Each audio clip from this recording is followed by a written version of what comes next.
바이스톰입니다. 영화관에서 새로운 영화가 걸리면 오래된 영화는 내려가듯이 세계 1위를 기록한 드라마 오징어 게임 역시도 시간이 지나면 그 자리에서 내려오게 되죠. 공개된 지 2달이 넘었음에도 아직까지 넷플릭스 비영업권 순위 7위에 올라있는 오징어 게임 시즌2이지만 오징어 게임을 전 세계 1위 자리에서 내려오게 만든 드라마가 뭔지 아십니까? 영어권 비영어권 콘텐츠 통틀어 세계 1위였던 오징어 게임 시즌2에 이어 그 왕좌를 물려받은 드라마는 바로 엑소 키티 시즌2였습니다. 하지만 이 드라마는 아직 많은 분들이 시청하지 않으셨을 것 같은데요. 하이틴 장르의 드라마이기도 하고 우리나라에서도 인기가 있긴 하지만 글로벌을 장악했던 다른 드라마들만큼의 파급력을 가지지는 못했기 때문이죠. 그런데 이 드라마 역시도 한국 드라마는 아니지만 작품의 주된 배경과 문화가 대한민국이란 것 알고 계셨죠? 그런데 한국인 남자친구와 한국에 있는 국제학교, 한국의 다양한 배경들을 주 무기로 삼는 이 드라마에는 생각보다 더 흥미로운 부분이 존재합니다. 그래서 이와 관련하여 우리는 현재 우리에게 넝쿨째 굴러들어온 이 엄청난 기회를 잡기 위해 만반의 준비가 필요한 상황인데요. 먼저 글로벌 시청자들이 엑소키티를 즐겨보는 가장 궁극적인 이유는 실제로도 이 드라마를 통해 한국의 문화를 엿볼 수 있기 때문으로 나타나고 있었습니다. 미국 온라인 매체 수업센트럴은 시즌2로 돌아온 엑소키티는 주 배경을 한국의 국제학교로 하고 있을 뿐만 아니라 주인공의 연인과 절친이 모두 한국인이라는 사실로 인해 시청자들은 이 드라마를 통해 한국을 탐구할 기회를 갖게 된다 이야기했는데요. 이 드라마는 실제로 간접적인 한국 체험 그 이상의 경험을 제공한다는 것이었습니다. 또한 인도 매체 지뉴스 역시도 산만한 스토리와 미숙한 캐릭터 등으로 높은 인기 속에서도 혹평을 받고 있는 엑소키티이지만 한국적 문화를 즐길 수 있다는 점은 매력 포인트라고 이야기했는데요. 하지만 이번 시즌은 한국 문화에 대해 알려주는 부분에 있어서도 약간 미흡했다면서 아쉬움을 표하기도 했습니다. 또 다른 매체 DM토키즈에서도 이 드라마의 주된 인기 요인으로 한류 팬들이 이 드라마를 통해 한국 체험이라는 환상을 실현할 수 있다는 점을 꼽고 있었는데요. 주인공이 한국인들과 함께 생활하며 문화 체험을 하는 게 매력적이란 것이었습니다. 여기에 더해 미국 매체 리파이너리 29는 엑소키티는 미국식 K-드라마라면서 이 드라마의 촬영 기법이나 연출 등이 K-드라마의 특징들을 모방하고 있다고 분석했는데요. 이 작품은 한국과 미국을 능숙하게 혼합하여 팬들에게 인기를 얻고 있다는 것이었습니다. 그래서 이 드라마의 재미 요소는 결국 한국 체험인 것인데요. 그렇기에 홍콩의 사우스차이나 모닝포스트도 엑소키티 시즌2가 실망스러운 이유로 시즌1에 비해 한국 체험 장면이 눈에 띄게 줄어든 부분을 지적하고 있었습니다.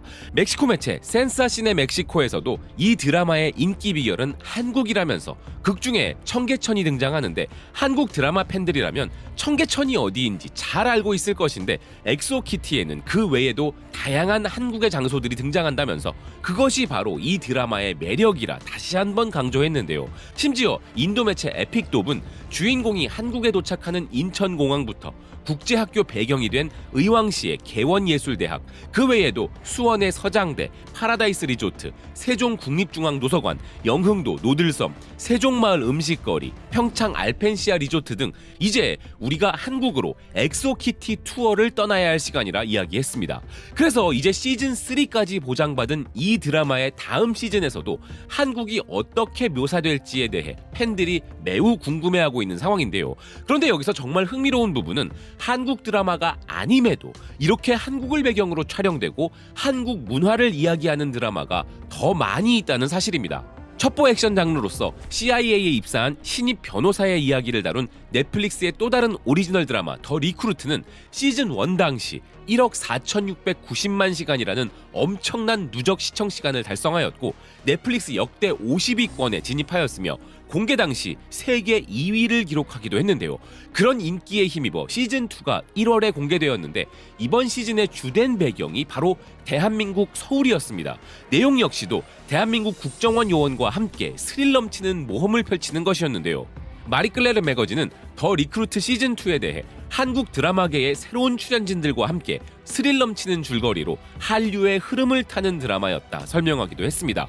또 다른 매체 더 너즈 오브 컬러는 더 리크루트의 시즌2처럼 한국 배경의 서구권 TV 시리즈들의 등장은 놀랄 일이 아니라는 이야기를 하고 있었는데요. 이 시리즈의 주연이자 총괄 프로듀서인 노아 센티네오는 이 작품에 한국을 등장시킨 이유에 대해 이렇게 설명했습니다. 한국의 음식과 사람들, 반문화뿐만 아니라 한국의 예술도 마찬가지로 매력 있으며 거대한 K-팝 산업의 부상과 멋진 음악, 놀라운 예술 작품들, 그리고 음악과 영화 외에도 다양한 예술 매체들에서 이제 한국은 중요한 요소로 자리 잡고 있다. 그러면서 기사는 더 리크루트와 엑소 키티 이렇게 두 개의 넷플릭스 시리즈가 동시에 한국에서 촬영되었다는 점은 정말 합리적인 일이었다고 이야기했는데요. 그리고 이 드라마의 제작자인 알렉스 하울리는 더 리크루트 시즌2의 배경을 한국으로 설정한 이유로 넷플릭스 한국 시리즈들의 인기를 언급했습니다. 넷플릭스의 한국 프로그램은 굉장하고 넷플릭스의 큰 부분을 차지하고 있기에 한국을 배경으로 촬영하는 것은 현명한 일이었다는 것인데요. 그러면서 한국과 미국의 동맹관계는 오래되었지만 한국 배경의 첫 버전은 상대적으로 신선한 부분이 있었다고 이야기했습니다. 즉 한국 배경의 미국 드라마가 계속 만들어지는 것은 한국 대중문화의 인기로 인한 필연적 부분이라는 것이죠. 그런데 이젠 한국을 그저 배경으로만 활용하는 것이 아니라 한국을 더 깊이, 더 제대로 보여주려는 시도는 점차 더 늘어나고 있는데요. 이런 부분을 주목하고 있는 것은 홍콩의 사우스차이나 모닝포스트였습니다. 기사는 더 리크루트부터 키티까지 한국은 로케이션 촬영지로 인기가 많은데 이런 추세가 앞으로는 어떻게 될지에 대해 이야기하고 있었는데요. 한국은 글로벌 엔터테인먼트 분야에서 중요한 역할을 맡고 있으며 최근에는 해외 제작팀들의 인기 있는 촬영지로 떠올랐다는 기사는 외국 드라마와 영화들이 한국을 배경으로 선택하는 경우가 늘어나면서 한국은 세계적으로 인정받는 무대가 되고 있다는 것이었습니다. 특히나 더 리크루트 시즌2는 한국 롯데타워, 강남, 전통시장 등 서울의 주요 랜드마크를 등장시켜 시청자들을 설레게 만들었다는 기사는 2023년 기준 전 세계 632개 영화 및 TV쇼가 서울에서 촬영 신청을 했다면서 그중 268개가 프로젝트 보조금을 받았고 그중 11개는 글로벌 스트리밍 플랫폼이 투자한 대규모 작품들이었다는 것인데요. 그리고 이렇게 글로벌 제작사들이 한국을 좋아하는 이유는 한국 콘텐츠의 글로벌 성공과 한국에 잘 발달된 촬영 인프라라는 것이었습니다. 그런데 이렇게 글로벌 프로덕션들의 무대가 되어 큰 이익을 보고 있는 우리나라를 견제하고 있는 두 국가로 일본과 태국을 언급한 기사인데요. 그들은 실제로 한국보다 훨씬 더 많은 인센티브를 제공하며 경쟁에 나섰다는 것입니다. 자, 그럼 한국 배경의 글로벌 작품들이 늘어나면 우리에게 어떤 이점이 있을까요? 미국의 여행 전문 매체 스키프트에 따르면 한국의 관광 산업은 현재 엄청난 부흥을 맛보고 있는데 그중 가장 큰 이유가 한류였다 이야기하고 있었습니다. 그런데 이건 누구나 다 아는 사실이고 앞으로도 더욱더 그 위력을 발휘하겠지만 이제는 글로벌 작품들까지 한국 배경으로 촬영되기 시작한다면 그들이 우리 관광에 끼치게 될 영향력 또한 무시할 수 없기 때문인데요. 뿐만 아니라 지금껏 해외 드라마에서는 아시아 음식이라고 하면 중식이나 일식만 등장했던 시대에서 이제는 한국 배경의 미국 드라마에 자연스럽게 다양한 한식이 등장하는 이런 시대가 열리게 된다는 것은 한식이 세계 주류 음식으로 완전히 자리 잡게 되는 계기가 될 수 있을 것입니다. 그래서 이런 부분들을 국가 차원에서도 힘을 실어줘야 하는 것인데요. 이런 기회가 우리에게 가져올 엄청난 이득만 봐도 당연한 부분이지만 우리에게 찾아온 이 기회를 넘보는 일본의 정책을 보면 더 잘할 수 있습니다. 미국 매체 데드라인은 현재 일본 영상산업진흥기구 VIPO가 10개의 해외 작품에 새로운 지원금을 제공하고 있다면서 일본에서 촬영된 국제 영화와 드라마의 촬영 비용의 50%를 지원해주는 파격적인 프로젝트를 진행하고 있다 전하고 있는데요. 기사는 일본이 최근 촬영이 쉽지 않은 도쿄 중심부에서의 촬영도 지원하고 나섰고 막대한 지원금까지 제공하면서 다양한 글로벌 작품들의 배경에 일본이 등장하기를 노리고 있다 이야기했습니다.